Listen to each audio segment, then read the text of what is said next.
Now, if you took the raw data from the internet and you just exported it in Excel, it's going to appear more or less like this spreadsheet that we have in front of us. The objective of this lecture is going to be to make our financial statements look nice so that they could be presented professionally. We're going to do it throughout 5 steps. In the first step, we're going to do the number formatting. In the second step, we're going to highlight in bold all the metrics and things that we actually want to show. Third, we're going to adjust the rows and the columns so that our financial statements will look consistent.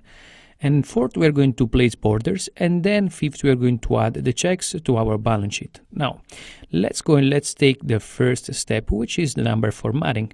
Now, I guess most probably you're familiar with number formatting. It's a very basic thing. So, for example, if you select a number, let's say that you can choose this number to be several things. For example, if we go up here, now I'm using Excel for Mac, but you know that in the Home tab, you're going to find the number scroll down drop down list in which you actually can select how you want your number to look. So for example, you can say that your number is to be just a general number, or you can choose your number to be a number, or for example to be a currency. So it's going to appear in dollars, so you can choose also a different currency, which is euros, which is Chinese currency, or you can select whatever you like. Now, there is this way of setting up you're formatting your number, or there is also another way, which is by using for Mac user Command and 1. So if you use Command 1, it's gonna actually open up this tab here, which is gonna show you how to format the numbers. Now, if you have instead a PC, it's gonna be most probably Control+1. Now, once this window is going to pop up, you can decide how to make your number look like.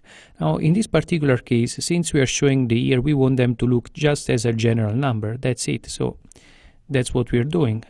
And then let's highlight all the financial statements information data that we have here.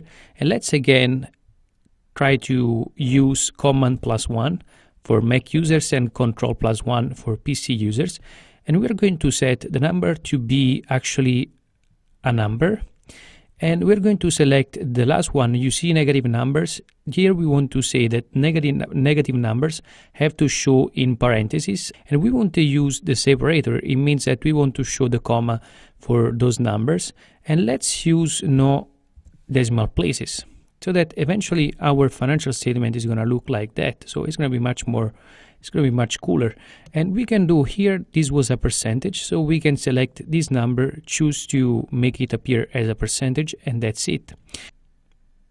We can do the same thing for the other financial data that we have. So we leave the year as it is, and then we select the other numbers so that we'll have them look like number. We're going to use the separator, no decimal places here, and also make sure that number is going to look in parentheses as a red number, so as a negative number, and then we just select OK, and that's it. And we do the same also for those ones that we have just below here. So we're gonna select again number, 0 decimal places, use the separator, and then as a negative number. Here you go. We set up our number formatting. Now, you can use whatever you like as number formatting as soon as you are consistent. In other words, if you use no decimal places in the income statement, do the same in balance sheet and also in the other financial statements. Try to be actually consistent.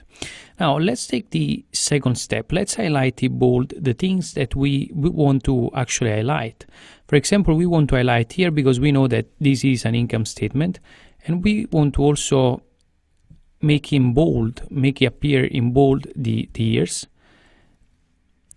and also the metrics which we want to show on the income statement, such as the gross profit, the operating profit, the earnings before taxes, and the net income as well. And then of course our balance sheet, the current assets, and here, and then again the total of the current assets, and then the total of the assets, and also here non-current assets. So all the things that we want to show on our financial statements, because those things are very relevant, so we want to highlight them. So you see total liability and then total liability and equity. Here we are. So the third step that we are going to take now is to actually adjust the rows and columns size so that they will look consistent. The first thing that we want to do to adjust them, for example, you can select the first row and then just go on the row here on the border of the first column here, sorry, and then you can select the border of the column and click twice. Look what is going to happen. It's going to automatically adjust so that it's going to show us all the things that are inside the cell. And now as for the other columns, let's use a standard for these ones. Let's say that we want them the same size. So we use the right click here. So we select them all, we use the right click. And once we do so, we actually look for column width. So this might look a little bit different on the PC, but more or less it's going to be the same. So let's use 1.2 for example, so that everything is consistent here. Now, let's take our actually fourth step, which is to place the borders.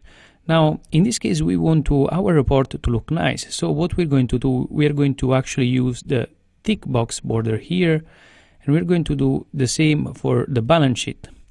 But let's also give a little bit of color here. So let's say that we want to use the blue color to highlight the income statement and then make it appear the font as white. So the fill is going to be blue and the font is going to be white. And the same we do for the balance sheet. We're going to make the fill blue and the font white. So as you can see, it already looks nicer compared to before. And let's take the last step. Actually, let's still look for the borders to place here. So we're going to add some borders on the most important metrics that we want to show on our income statement here. So that is going to be very easy to read by the person, by the non-professional, which is going to look at the financials. So that eventually, it's going to be also easier, let's say, for your client or for other managers to look at the financial statement, because you know what you want them to look for, and so you're going to highlight those parts of the statements, and you do the same on the balance sheet. So for example, you add the bottom border on the current assets, and you do the same on the total assets. And here you go. So you use this technique to make your financial statements to look very, very nice. Now we know that the balance sheet, we want to make sure that it always balances, and therefore we do so by adding the check here after the end of the balance sheet. At the bottom of the balance sheet, we're going to actually do equal and then do the total assets minus the total liability plus equity. So that is going to give us at 0. So once it gives us at 0, it means that we were able to balance our financial statement, our actually balance sheet, and that's what the check is for. And then you can make this check look in italic. So as you can see, we started from raw data here, which looked very ugly, and it could be not presented to managers. And now we have a nice financial statement which can be presented to managers, can be presented to clients.